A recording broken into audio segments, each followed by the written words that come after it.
con esto ya vamos a terminar todo lo que es tejidos, ¿verdad? Y después ya pasamos a órganos en específico, ¿verdad? Hasta acá es todo lo que es la parte de tejidos básicos. Bueno, entonces, hoy vamos a hablar sobre el tejido del sistema linfoide, ¿sí? Entonces, el sistema linfoide consiste en un grupo de células, estas forman tejidos y a su vez forman órganos que cumplen con la función de vigilar, ya sean superficies corporales, compartimentos líquidos, ¿verdad? O estructuras internas, reaccionando ante sustancias nocivas. ¿Okay? Tengan en cuenta que nuestro organismo, ¿verdad?, constantemente va a estar expuesto a agentes externos que son microorganismos patógenos. Tenemos agentes nocivos del medio ambiente, ya sea humo, ya sea sustancias químicas, ¿verdad?, lo que sea. Inclusive el agua, ¿verdad?, y el oxígeno en concentraciones excesivas son perjudiciales. ¿Okay? También nuestras células mismas, ¿verdad?, pueden transformarse, convertirse en células extrañas a nuestro cuerpo, ¿verdad?, convertirse en células cancerígenas, y nuestro sistema inmunitario cumple la función de encontrarlas y eliminarlas. Cuando nuestro sistema inmunitario falla en encontrar estas células extrañas, muchas veces se forma el cáncer, ¿okay? Porque el cáncer es más frecuente en aquellos individuos que tienen las defensas bajas. ¿Okay? Entonces, dentro del sistema linfoide, el sistema inmunológico, tenemos células. Dentro de ellas las más importantes son los linfocitos, pero también tenemos las células precursoras, que son células madre linfoides. Tenemos los plasmocitos, que son linfocitos especiales, ¿verdad? Tenemos los monocitos, precursores de los macrófagos, ¿verdad? Tenemos los macrófagos, tenemos las células dendríticas, tenemos los neutrófilos, tenemos los eosinofilos, tenemos los basófilos, también tenemos los mastocitos. Y todas esas son células del tejido conectivo, muchas de ellas derivan de la sangre, que ya conocen mucho sus funciones. Entonces, los linfocitos van a ser las células principales, ¿verdad? Son células que se dividen en varios tipos y muchas de ellas tienen funciones importantísimas porque son las que van a regular y controlar las funciones de las otras células que les menciono. Los linfocitos pueden estar de forma aislada, o sea, independiente, solas, en el tejido conectivo, ¿verdad? Ya saben que forma parte del tejido conectivo. También puede estar dentro del espesor del epitelio. Estos son llamados linfocitos intraepiteliales. ¿Sí?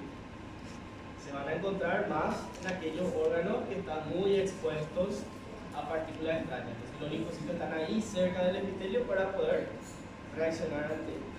O pueden estar formando acúmulos. Estos acúmulos son masas muy empaquetadas, tienen un tejido conectivo especial, es un tejido conectivo laxo, ¿verdad?, rico en fibras reticulares, células reticulares, y forma lo que se llama el tejido linfoide.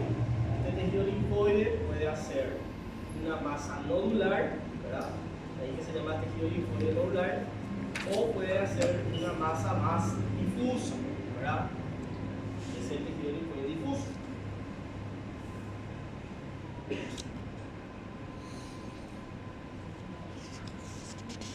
Entonces, acá por ejemplo tenemos una imagen donde podemos ver un epitelio, ¿verdad? Este es un epitelio cilíndrico, simple, ¿verdad?, con células falciformes y también tiene microvellosidades, ¿verdad? Fíjense que muchos de estos núcleos que están en la base son de las células epiteliales, pero miren, hay unos núcleos más oscuros, ¿sí? Entonces, esos son los linfocitos. Entonces tenemos los linfocitos dentro del espesor del epitelio, como también tenemos en el tejido conectivo. ¿Bien? Acá podemos ver otro epitelio. Este es el epitelio respiratorio. ¿Ven? Y tenemos núcleos más oscuros tanto dentro del epitelio como en el tejido conectivo. Esos son linfocitos. También podemos ver que los linfocitos, muchos de ellos se organizan, ¿verdad?, haciendo acúmulos, una gran cantidad de linfocitos todos juntos. Fíjense que algunos de ellos forman nódulos. Pueden ver estos nódulos, ¿sí? Algunos son más oscuros, otros son más claros, ¿sí? Entonces ese es el tejido nodular, ¿verdad? Y entre ellos hay un tejido lleno de linfocitos también que no forman nódulos. Entonces ese es el difuso. Entonces difuso y nodular siempre están juntos, ¿ok?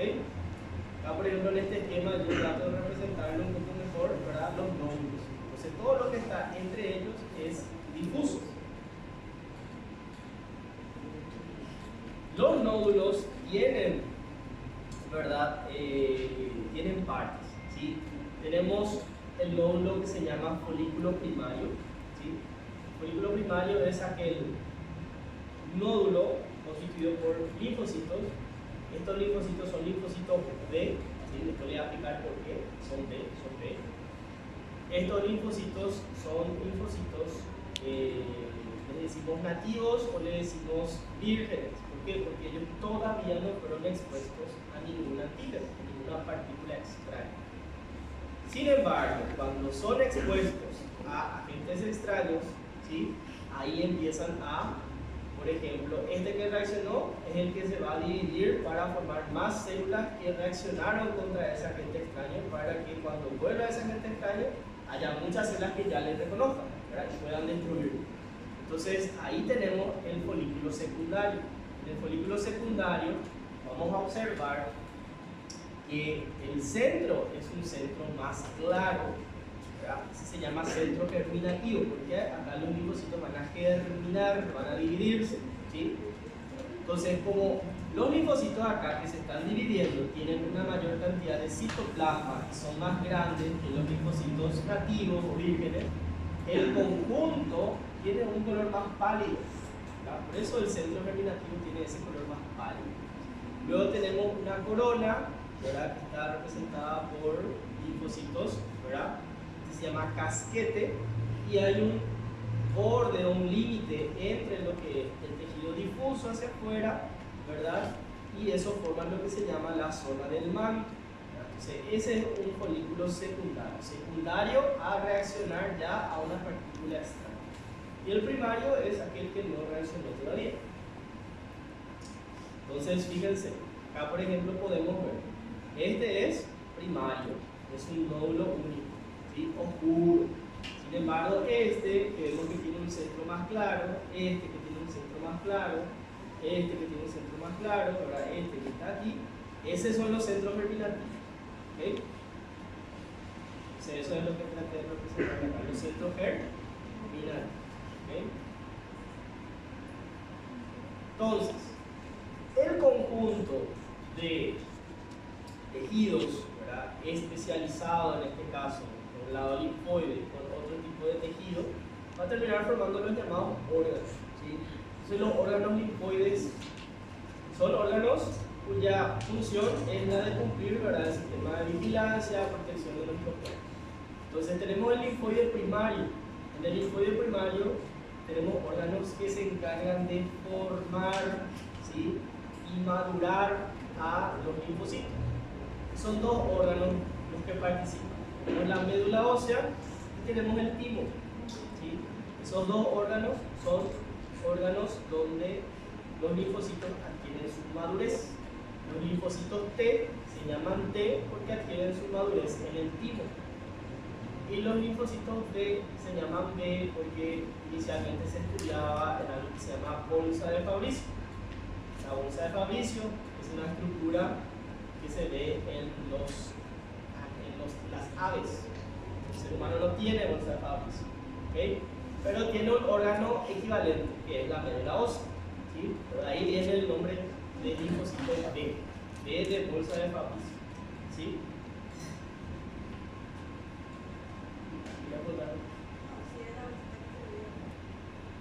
No. La verdad es que no me acuerdo dónde anatómicamente es. No tengo idea. Creo que no. Si está acá, pues es una muñeca o algo así. Así que no. Es una glándula, sí, la verdad que no sé. Pero no no sé dónde está anatómicamente, ¿no? No me acuerdo.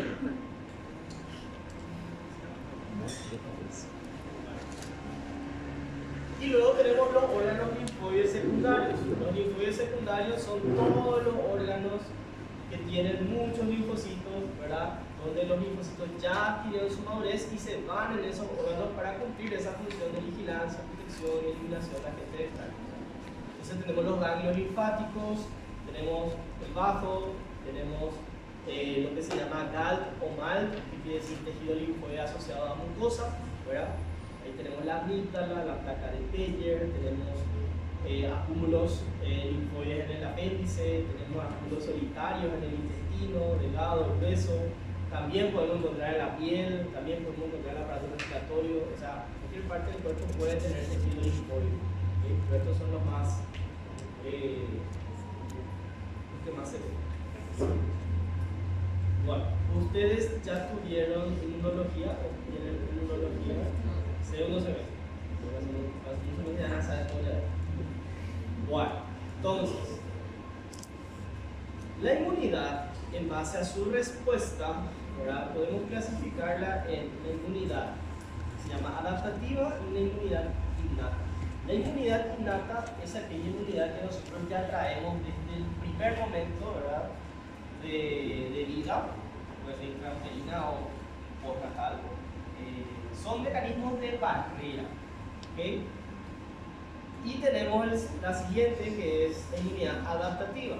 Esta inmunidad adaptativa es una inmunidad que requiere un contacto previo con estas partículas extrañas, ¿verdad? Y a partir de eso se adapta y genera una inmunidad. ¿Okay? Entonces, esta puede ser natural o artificial gracias a los avances de la ciencia y la salud, ¿verdad? Por ejemplo, natural se vuelve a clasificar en pasiva activa. Activa es cuando yo elaboro mis defensas a partir de una enfermedad natural. ¿Okay? Entonces yo padezco una infección y después mi sistema inmunitario ya puede combatir con esa infección y por eso no me enfermo. Por eso hay enfermedades que se padecen una sola vez, mientras que hay enfermedades que sí se padecen varias veces. ¿Qué enfermedad, por ejemplo, ustedes se imaginan que se padece una sola vez? Varicela. Varicela, ¿pues? Papera, no era. Papera. Paperas, ¿pues? Sarampión. Bueno, hay enfermedades que son causadas por gérmenes y estos gérmenes no tienen mucha variación, ¿verdad? Genética, no tienen mucha variación en su expresión, ¿verdad? de moléculas, por decirlo así. Entonces nuestro sistema inmunitario reacciona con ellos y ya los reconoce, entonces en eventos futuros ellos vuelven a ingresar al organismo, pero los destruimos y no manifestamos enfermedad. ¿Okay? Nosotros podemos estar en contacto con el virus de la papera, con el virus de la viruela, todo el tiempo, pero como nuestro cuerpo ya reaccionó una vez, ya lo reconoce, ya lo elimina. Y ni siquiera padecemos la enfermedad. ¿Okay? Pero hay enfermedades producidas por virus que sí tienen mucha variabilidad genética, entonces tienen muchos subtipos, entonces cada año podemos tener varias veces.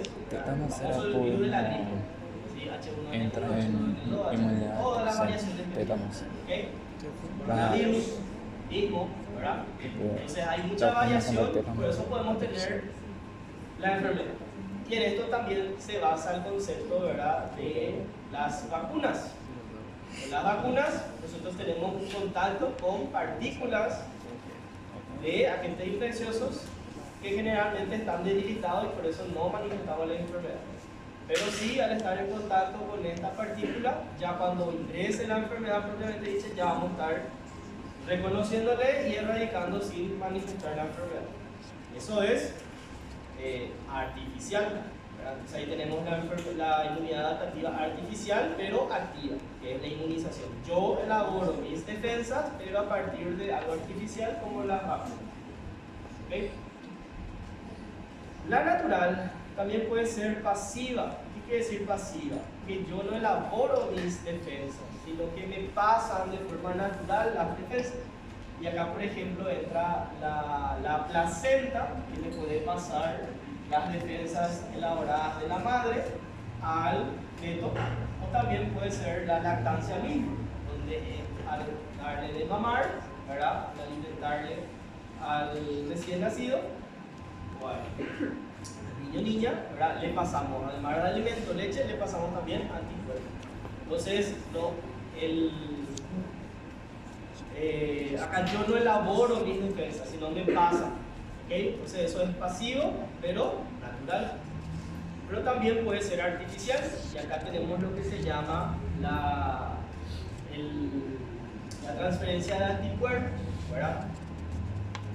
La transferencia de anticuerpos es cuando se utilizan sueros, no vacunas, sueros que tienen anticuerpos, y estos anticuerpos bloquean o le anulan, ¿verdad?, al agente extraño. Este, por ejemplo, se utiliza cuando el agente extraño, ¿verdad?, es muy agresivo y no hay tiempo suficiente como para elaborar la defensa. Entonces rápidamente le damos suero, anticuerpo, para que eso se bloquee y se pueda eliminar. Y esto, por ejemplo, se utiliza para las mordeduras de serpientes, ¿verdad? Entonces en el suero se ingresan, ¿verdad?, anticuerpos que van a bloquear el veneno, la toxina de la serpiente, ¿verdad? O puede ser también en algunos casos suero antitetánico, ¿verdad? Suero antirrábico, ¿verdad? O sea, va a depender del agente infeccioso si para combatir se necesita una inmunización o una transferencia de anticuerpos. Ese sería el pasivo, o sea, ya le pasamos directamente el anticuerpo. ¿Se entiende eso? Bueno, la inmunidad innata también se llama congénita. ¿Por qué? Porque traemos ya desde el primer momento, ¿verdad?, desde nacer. Es la primera línea de defensa y son fenómenos generales, son fenómenos inespecíficos. ¿Qué quiere decir eso? Tenemos las barreras físicas como la piel, la epidermis. ¿Sí? La epidermis nos protege de que cualquier partícula extraña, sea infeccioso, sea ambiental, ingrese en nuestro cuerpo. Es una barrera. Lo mismo también tenemos las mucosas internas. ¿Sí? También tenemos las defensas químicas. Por ejemplo, hay órganos como el estómago que tiene un medio ácido, que es, ¿verdad?, estéril, que elimina las partículas extrañas, ¿verdad?, en este caso biológicas.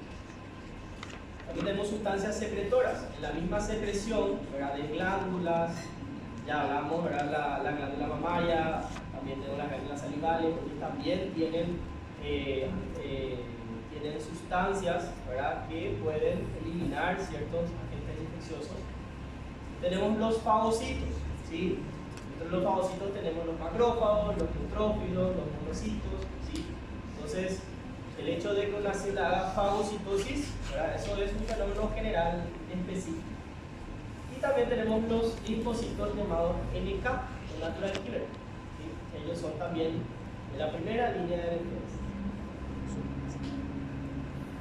La adquirida, por el otro lado, es más específica, ¿sí? O sea, es para un tipo de enfermedad nada más, para un tipo de agente extraño, no para todos, ¿sí? Está mediado por linfocitos y anticuerpos. Posee la capacidad de reconocer y reaccionar específicamente contra moléculas extrañas del organismo y posee memoria. Entonces, por eso es que muchas veces la enfermedad solamente se puede padecer una sola vez.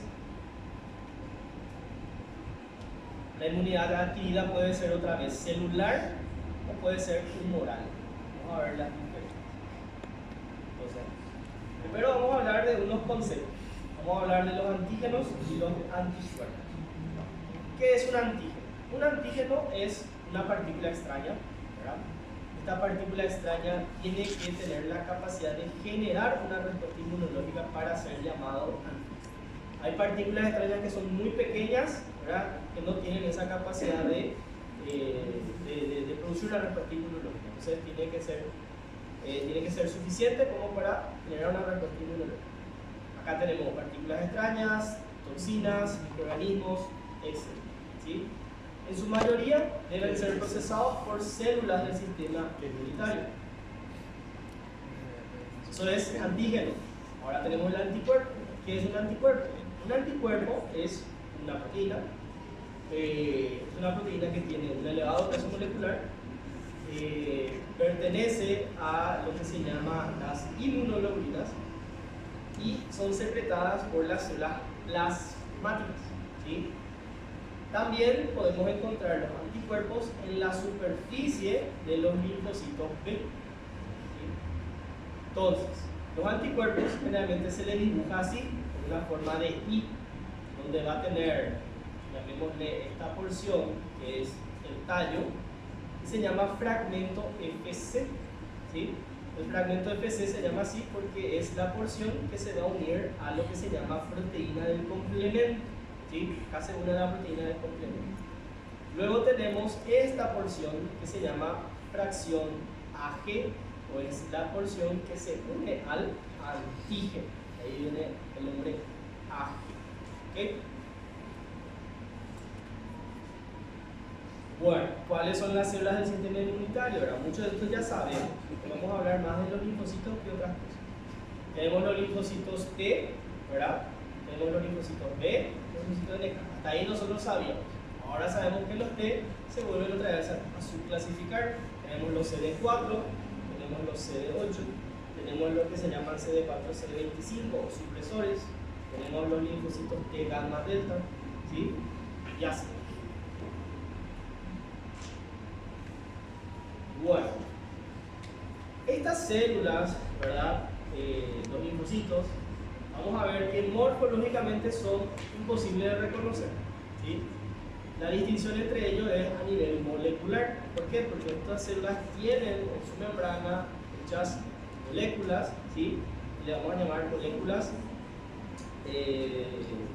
bueno, se llaman todo lo que sea CD quiere decir clúster de diferenciación, ¿verdad? Luego tenemos los receptores de células T, de células B, y también tenemos lo que se llaman las proteínas de histocompatibilidad, moléculas de histocompatibilidad. Todo eso vamos a hablar ahora. Entonces, primero tenemos las proteínas llamadas CD. CD quiere decir clúster de diferenciación o cúmulo de diferenciación. Ahí viene el nombre. Es una molécula de membrana, ¿sí? Son moléculas exclusivas del tejido linfoide y se designan en números: CD4, CD8, CD3, hay cualquier cantidad. Nosotros vamos a ver lo más esencial nada más, porque es imposible saber todo realmente. Luego tenemos los receptores de células, en este caso tenemos los receptores de células T, o también llamados TCR. Un linfocito T es un linfocito T porque en su membrana tiene lo que se llama receptor de célula T o TCR, ¿okay?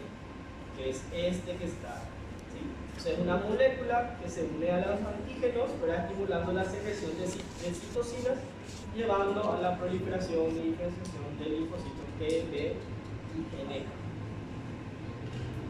Luego tenemos las moléculas o complejos mayores de histocompatibilidad. Estos son glucoproteínas. Tenemos dos tipos. Tenemos el CHM2 y CHM1. El CHM1 está presente en todas las células nucleadas, ¿sí? Incluyendo las plaquetas. Estas moléculas reaccionan con los linfocitos TCD8, ¿sí? Entonces, complejo mayor de histocompatibilidad 1 se une a los linfocitos TCD8, ¿okay? Y luego tenemos la molécula de histocompatibilidad tipo 2. Esta está presente solo en algunas células, y las células que tienen esta molécula son conocidas como células presentadoras de antígenos, ¿sí? Y le presentan los antígenos a los linfocitos TCD4, ¿sí? Entonces, molécula de histocompatibilidad tipo 2 con linfocitos TCD4. Entonces, 2 por 4, 8. 1 por 8, 8. Y no se van a olvidar.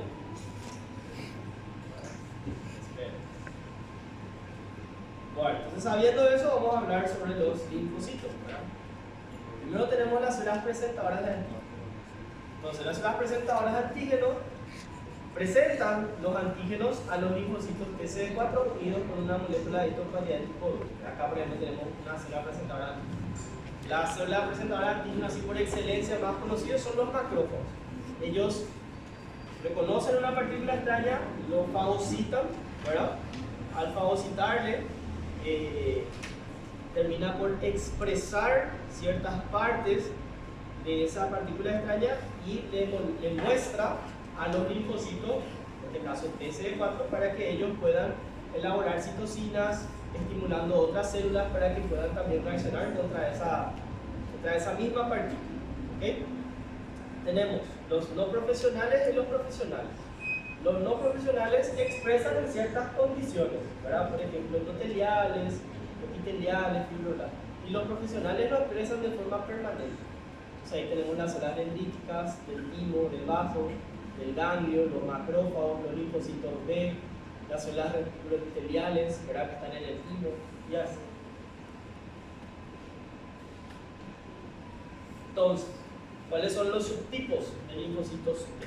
Tenemos los TCD4, TCD8, gamma delta, tenemos el CD4-CD25 también llamado supresor, tenemos el linfocito TCD45, ¿verdad?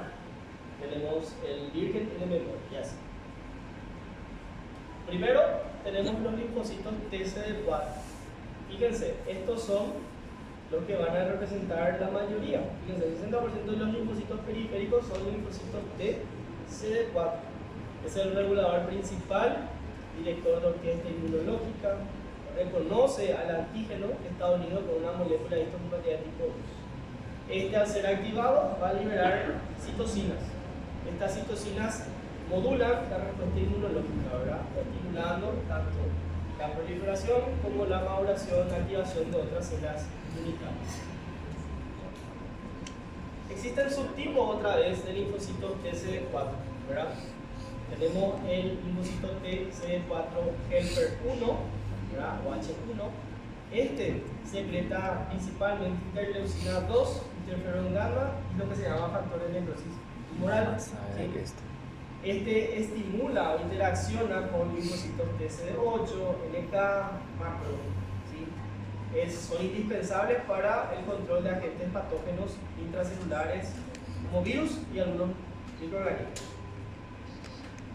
Luego tenemos el linfocito T CD4H2 o helper 2.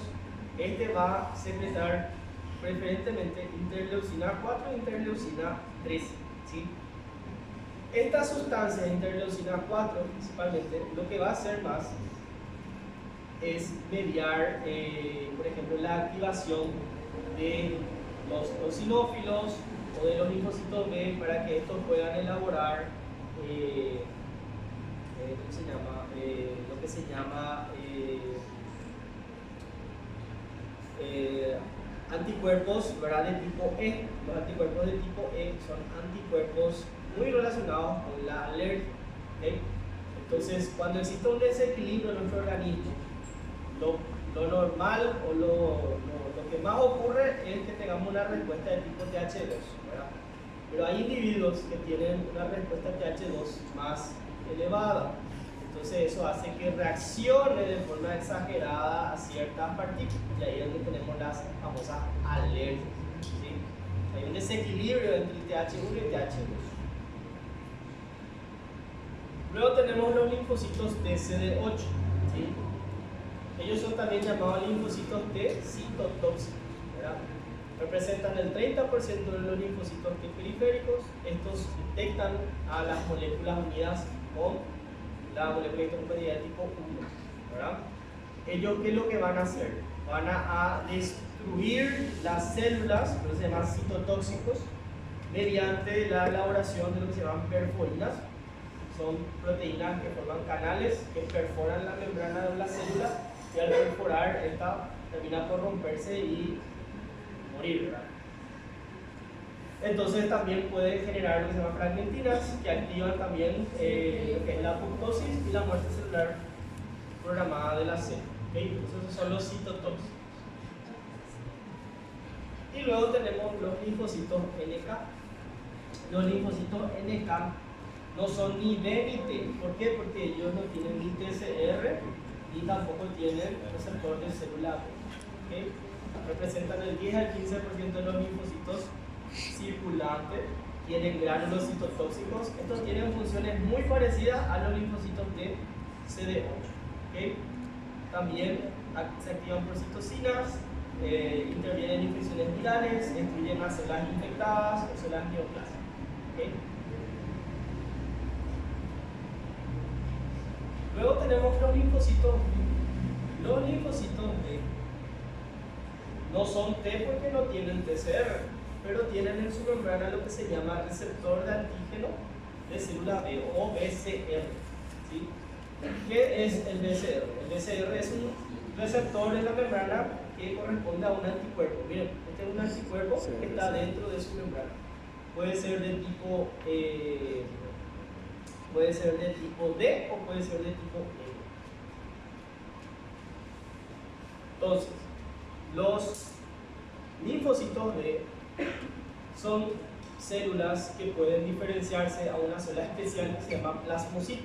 Plasmocito es una célula B con función de elaborar anticuerpos, ¿verdad? O sea, inmunoglobulinas. Y existen 5 tipos de inmunoglobulinas que deben saber muy bien. Tenemos la inmunoglobulina G, tenemos la M, la A, la D y tenemos la E. ¿Okay? Yo ya les hablé de la E. La E es aquella inmunoglobulina, el anticuerpo que está muy relacionado con las respuestas alérgicas. ¿Okay? ¿Por qué están relacionados con la respuesta alérgica? Porque ellos están presentes en la membrana de dos células que se llaman mastocitos y basocitos. Cuando contacta con esas células, ¿verdad?, el anticuerpo y el antígeno se degranula y libera histamina, heparina, neurobieno y se caen a la respuesta, ¿verdad?, alérgica. ¿Okay? Después tenemos el M, ¿verdad? Hablamos del M y del D. El M y el D, entre sus funciones, por ejemplo, podemos ver que están en la membrana del linfocito, ¿verdad? Forma parte de su membrana como el receptor de célula. ¿Okay? Bueno, luego tenemos los dos muy importantes, son también el G y el M.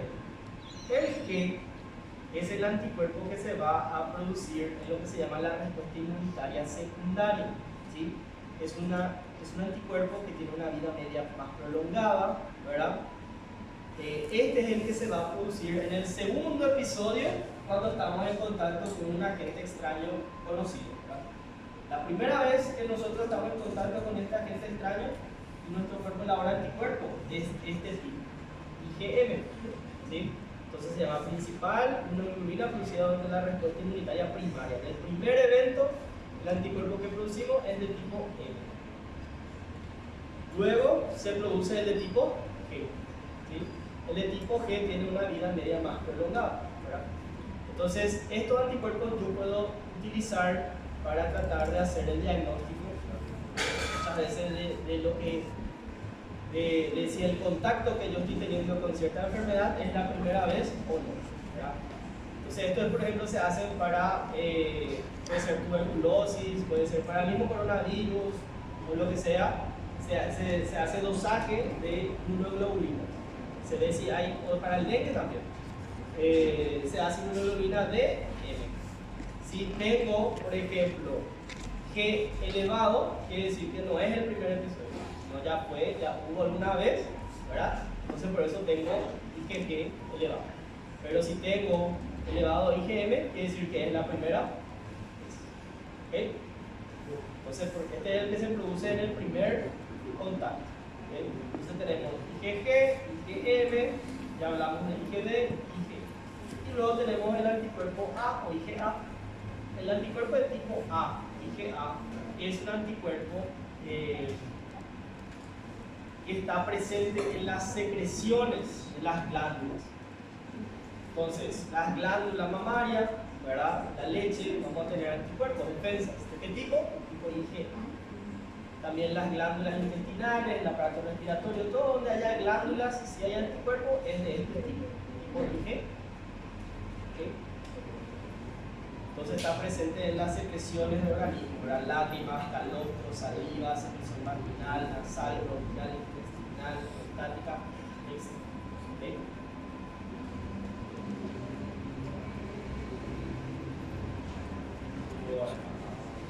¿Alguna duda hasta ahí? ¿No? Bueno, vamos a hablar ahora sobre los tejidos y los órganos linfóticos. explicar brevemente, vamos a continuar. Y largo la cosa. Entonces acá podemos ver, fíjense, tenemos diferentes tipos de tejidos. Estos corresponden al tubo digestivo. El tubo digestivo es un órgano que va a estar en contacto continuo con partículas extrañas, ¿verdad? Entonces fíjense la cantidad de células linfoides que están ahí al acecho, vigilando, ¿sí? Entonces podemos encontrar haciendo nódulos aislados o haciendo estas masas grandes que se llaman placas de Peyer, ¿sí? O sea, este es un dibujo esquemático de un nódulo aislado y este es una masa, ¿verdad?, que se llama placa de Peyer. Tenemos el apéndice cecal. El apéndice cecal es fácil de reconocer porque es una estructura tubular pequeña con una luz y la pared, fíjense la gran cantidad de linfocitos haciendo nódulos y distribuyéndose de forma difusa. ¿Cómo se llamaba este centro más claro? Germinativo. Centro germinativo. También tenemos las amígdalas palatinas, ¿verdad? Fíjense las amígdalas. Las amígdalas se caracterizan por tener unas grietas, unos surcos muy profundos. Estos surcos se ramifican y generan como un canal laberíntico, ¿verdad? Se llaman criptas amigdalinas. Muchas veces ahí se concentra colonias bacterianas y eso puede producir infecciones recurrentes, y ahí tenemos la amigdalitis, ¿verdad? La amigdalitis que puede ser reiterativa. Fíjense la gran cantidad de linfocitos, de acúmulos linfóticos. Esta es una imagen de mayor aumento de la amígdala. La amígdala, hacemos el diagnóstico, o sea, ¿cómo yo hago diagnóstico de un órgano linfoide? Es muy fácil. Fíjense el color. ¿Qué color me llama la atención? ¿El color? Azul. Es muy azul. Cuando veo así muy azul, hay muchas células, ¿verdad? Muchos linfocitos. Entonces eso es lo primero. Veo muy azulado, muchos linfocitos. Veo acá, por ejemplo, veo que tiene un epitelio escamoso, ¿sí? Entonces, este es la amígdala palatina. Si tuviese, por ejemplo, un epitelio respiratorio, sería lo que se llama la amígdala faríngea, ¿sí? La adenoides. Acá podemos ver, fíjense, el tejido linfoide, difuso y nodular. Y eso. ¿Alguna duda hasta ahí?